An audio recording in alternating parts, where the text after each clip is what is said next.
Hey everybody, welcome to Pop Culture Philosophers. I'm Rockin Robbie Billups, and it's time for the weekly pop culture wrap-up.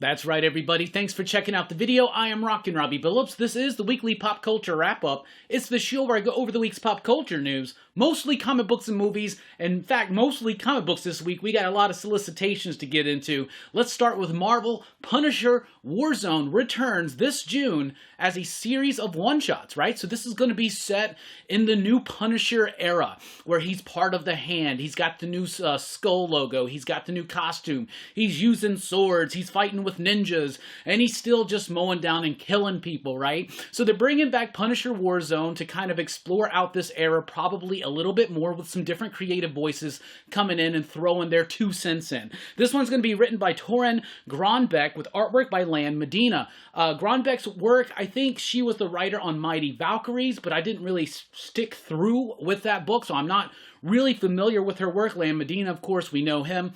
Pretty solid writer. I mean, he's pretty solid artist there. So this is going to be the start of a series of one-shots. And I think that's a really great approach to take with Punisher War Journal. You can bring in some new people. You can bring in some new voices, some new ideas, some tryouts, some different kind of art aesthetics to go along with this new era of Punisher. Could be cool. Then we got Jane Foster and the Mighty Thor kicking off a 5-issue series in June by Torunn Grønbekk again and Michael Dowling. So if Grønbekk had worked on Mighty Valkyries, very familiar with the character of Jane Foster, this is going to be a story of Jane Foster once again becoming Thor. Something has happened to Thor, and you got the Enchantress, and you got Hela, and you got Ulik the Troll, and all kinds of craziness happening. Thor's gone. Mjolnir finds Jane Foster. She has to become Thor again. It's just a mini-series capitalizing on the release of Thor Love and Thunder. We're gonna see Jane Foster as Thor in that movie, so it makes sense to kind of have a comic book tied in around at the same time,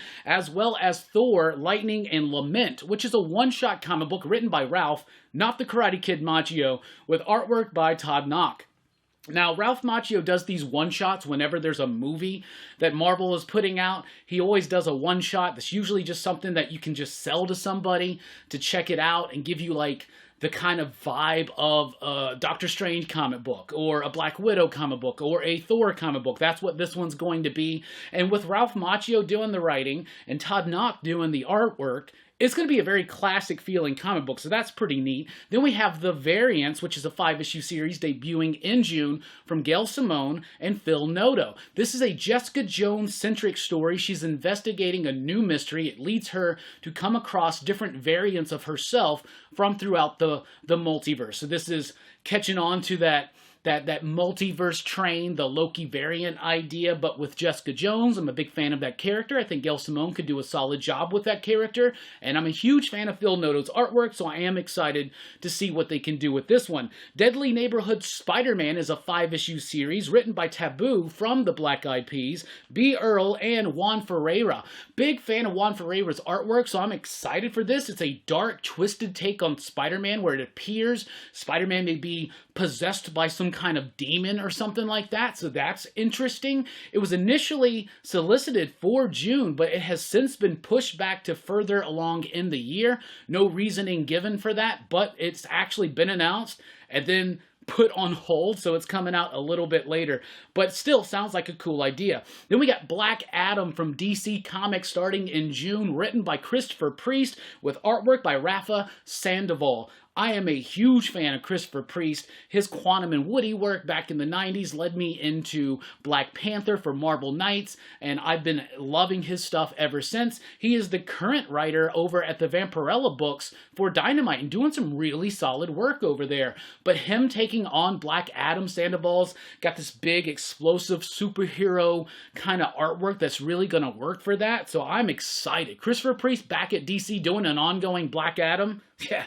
sign me up. Multiversity Teen Justice is a new miniseries debuting in June, written by Ivan Cohen and Danny Lore, and Marco Fila is there as well. This is set in Earth 11, hence the multiversity tie-in.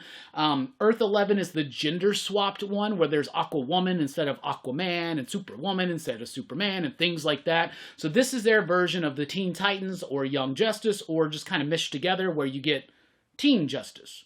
So there you go. Also in June, we get a Poison Ivy book from G. Willow Wilson, co-creator of Kamala Khan, Miss Marvel, and Markio Takara on the artwork there. Big fans of Poison Ivy out there clamoring for more stuff being done with this character.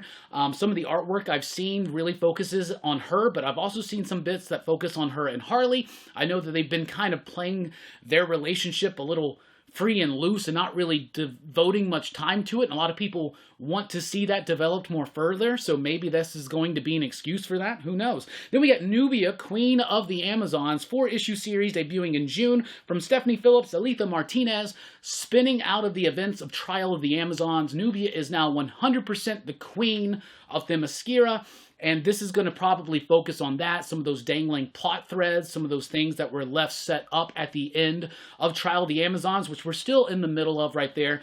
Cool concept, just kind of a boring execution for me right now on all of the Wonder Woman books, but this is another 4-issue Nubia series, probably going to launch into, you know, more of this Wonder World and what they're trying to develop there. Then we have Do a Powerbomb, debuting in June from Image Comics. This is a 7-issue series written and illustrated by Daniel Warren Johnson.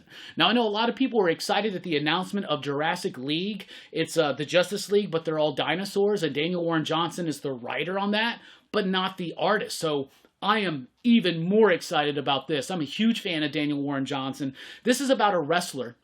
She wants to be the biggest, best, most awesome wrestler out there, but she's always in the shadow of her mother, who was one of the most famous and captivating wrestlers in this world, and it's about her trying to get out from under that shadow, but it's done by Daniel Warren Johnson, who's able to have a good emotional core to his story, and really exciting dynamic artwork. So Daniel Warren Johnson writing, illustrating another Image book by himself, doing his own thing, but with wrestling, called Do a Powerbomb.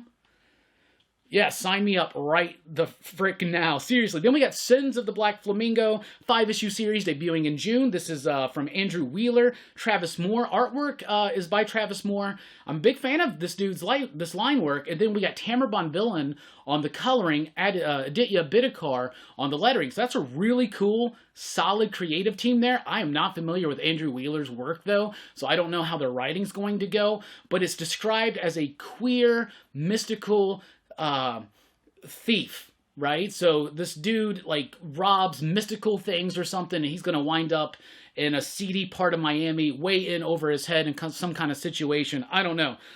That's a really solid artistic team on that book, though, so I'll keep my eyes open for that one. Then we have Closet. Closet's going to be a 3-issue series from Image starting in June by James Tynan IV and Chris O'Halloran. Now, this one is focusing on a family dynamic, a family relationship type story about a kid who has a monster in his closet. So really cool kind of subject material for James Tynan, who's been tearing it up with horror books right now. And speaking of horror and unsettling books, Chris O'Halloran is the colorist of Ice Cream Man. I'm a huge fan of this cat's coloring. I've never seen his illustration work, so I'm really excited to see what he can bring to this book. Public Domain also debuts in June from Chip Zdarsky. This is going to be written and illustrated by Chip Zdarsky, so a return to drawing his own stories. Chip Zdarsky doing Public Domain. This is about a dude who created this superhero in this world called Domain. Turns out he's the biggest superhero ever, but this dude's kids have a different, more complex relationship with this character, and it's going to be tackling creators' rights. And that's a really interesting subject to tackle with a book by Chip Zdarsky, so I'm excited as hell for that one. Then we've got Beware the Eye of Odin, a 4-issue series from Doug Wagner and Tim Odlin, debuting in June from Image as well. This has got a cool core concept behind it. A dude finds Odin's eyeball, right? Terrible things start befalling his life. He finds out he's got to go on a quest, take this eyeball back to Odin. And if you know anything about the work of Doug Wagner, who wrote, for instance, Plastic or Vinyl, he's got this like tongue-in-cheek, humorous kind of approach to his storytelling. this is just ripe with potential for his style. That sounds like it could be really cool. Seven Sons is a 7-issue series debuting from Jay Lee and Image Comics in June. We've already covered this here on the show, but now we got the official solicitation. I've been a huge Jay Lee fan since back in the Wildcats trilogy, Namor days. Really love this cat's work, and it has evolved and just it keeps getting better and better, and now he's writing and illustrating a book called Seven Sons, and it's about these 7 sons. One of them might be the second coming of Christ. That's really all I need to know, is that Jay Lee's doing it, and I'm going to check it out. Then we got Samurai Sonja from Dynamite Comics in June by Jordan Clark, Pasquale Colano. Samurai Sonja, it's exactly what the title and the cover lets you believe. It's a reinterpretation of Red Sonja as a character in a samurai tale. That seems pretty freaking cool. Dynamite's been doing a lot of kind of things with different iterations and versions of their characters, including this one, Vampyverse presents The Vamp by Tom Snagowski, Janine Aikson, and Daniel Main. And this one's interesting because I loved the Vampyverse. It was pretty cool. It's like one evil version of Vampirella in the multiverse, hunting down all the other versions, trying to kill them to become the #1 ultimate Vampirella. It's a little bit like Highlander and the One kind of thrown together with Vampirella, right? One of those is the Vamp, so this is going to be a 1930s pulp approach to the character. I like the character design a lot. I like the potential for a pulpy 30s era Vampirella story, so I'm excited to check that one out. Mindset in June from Vault. Supremely excited for this one. Zach Kaplan and John Pearson are the creators. Zach Kaplan was the writer of Join the Future. I believe he's got an upcoming book over at Dark Horse, but I'm a huge fan of his work. The way he can build out worlds and do so much with so little, very excited. Mindset is about a group of cats not real cats, people. A group of people who figure out how to do mind control. So they put it in an app to help you through mind control reduce your technological addiction, right? Your addiction to technology. But of course, it gets way more complex, way more dangerous, way more nefarious, way more crazy than that. And we're going to be delivered an awesome, cool concept by Zach Kaplan of Vault Comics, and I am supremely excited for it. I checked out the Miss Marvel trailer. I am a huge fan of the Kamala Khan character. I really liked the G. Willow Wilson run.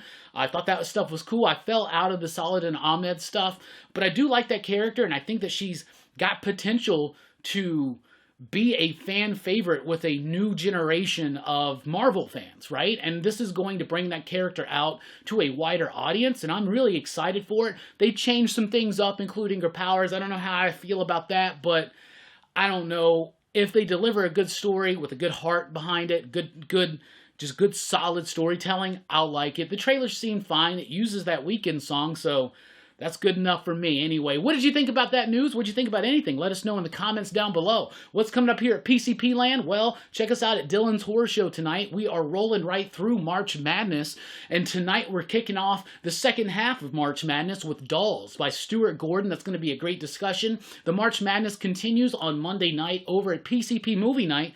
We're going to be talking about the debut directorial film from one of my favorite directors, Dario Argento, The Bird with the Crystal Plumage. That's Monday night on PCP Movie Night, and Rockin Robbie Live on Sunday, 7 p.m. Central Time. We missed last week. I was feeling a bit under the weather. I'm feeling much better now, so we're going to get up, get out, and go get it on Rockin Robbie Live, 7 p.m. Central, Sunday. Thank you so much for checking out the video. Please be sure to like, share, and subscribe, and join us over at patreon.com/PCP if you want to help support the channel. I've been Rockin Robbie Billups. Thanks for rocking with us. Keep on reading, loving, living, and throwing out your stations, and also keep on pop, pop, boom!